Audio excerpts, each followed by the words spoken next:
Here with Chief Flynn talking about the future of his department. Yeah, this year alone, MPD is looking at more than 100 eligible officers to retire. So I kind of want to know, what is the challenge you face with dealing with that attrition?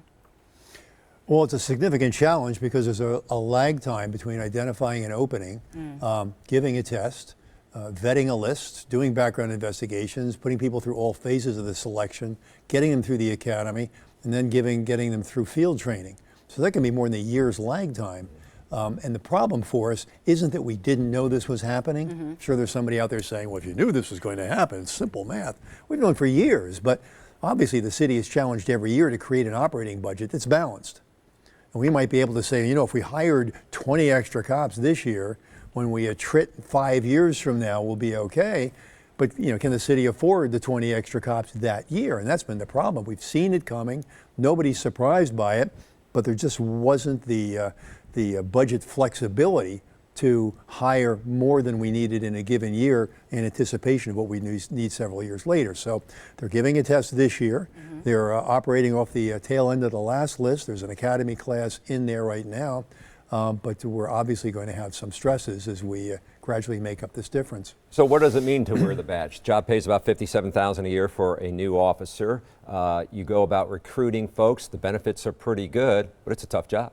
Well, it is a tough job, and it's a job that requires that every segment of our community advocate to its best and brightest that this is a job that gives meaning to life and is about protecting your family, your friends, your neighbors, okay? Sometimes all we hear from some folks is criticism of the police, and you know, it's far easier to mobilize a constituency against some perceived police abuse than it is to grapple with the really hard longitudinal problems of Central City intergenerational poverty, okay? So we become a punching bag. The challenge is if young people only hear that from leaders, they're going to think, well, I'm not going near that. Sure. Okay? Well, no, okay? The way you change institutions is to get into them and stick around. If you think there's problems with the police department, but you believe that fundamentally at least we're an honorable enterprise and you want to see it be more modern or more responsive, you got to get in and do it and work your way up the chain of command. I mean, you know, I started in policing as an idealistic rookie right out of college, and I was going to change American the world, policing. right? Well, guess 1970? what? It's a long time ago. and what I gradually came to realize, A, is I didn't know it all. Okay. You remember in your early 20s, you do know it all, and then gradually get stupider. But I didn't. So humble. Yeah, I didn't know it all. But the second thing was, you had to get in positions where you could advance and change policy yourself. And that means you've got to get promoted, but you've got to learn the job.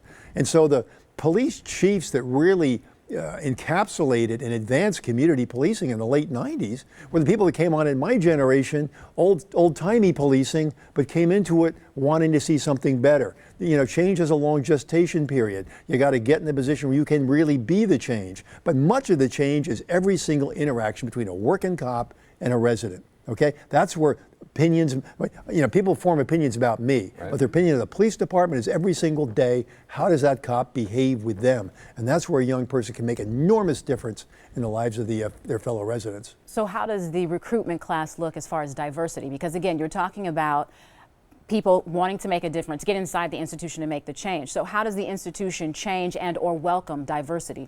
Well, we're absolutely committed to it. We spend enormous amounts of time trying to bring it in and get it through the academy, but you've got to have the base numbers to start with, okay?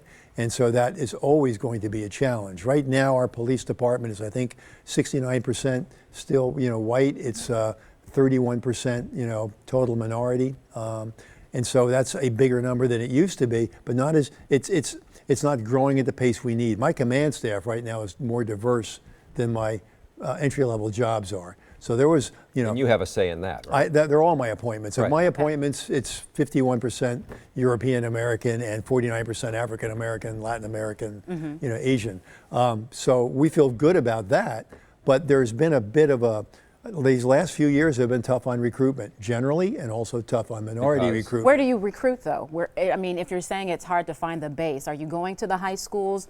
Are you going out of state? We had, Dallas came? They come here. Came to us looking for officers? Well, the Fire and Police Commission is in charge of recruitment. Sure. When they ask for our help, we certainly want to provide it. But they're in charge of recruitment, and although there is no prior residency requirement, I do know that this year the Fire and Police Commission is trying to focus on the region So although Dallas may steal some of our recruits, apparently we're not going to steal any of theirs.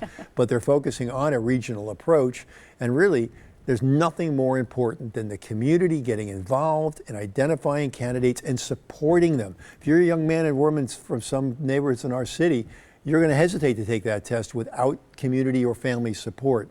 And that's going to be the thing that pushes us over the goal line, is folks realizing that the entire community has to be engaged in the perceived need for change in the police department. That means who are our recruits, and they need community support to have the courage to walk into this environment, take risks on the street, but also be part of the change inside the department. All right. Well, coming up on 4-1 Forward, the one gun law Chief Flynn would like to see changed and why.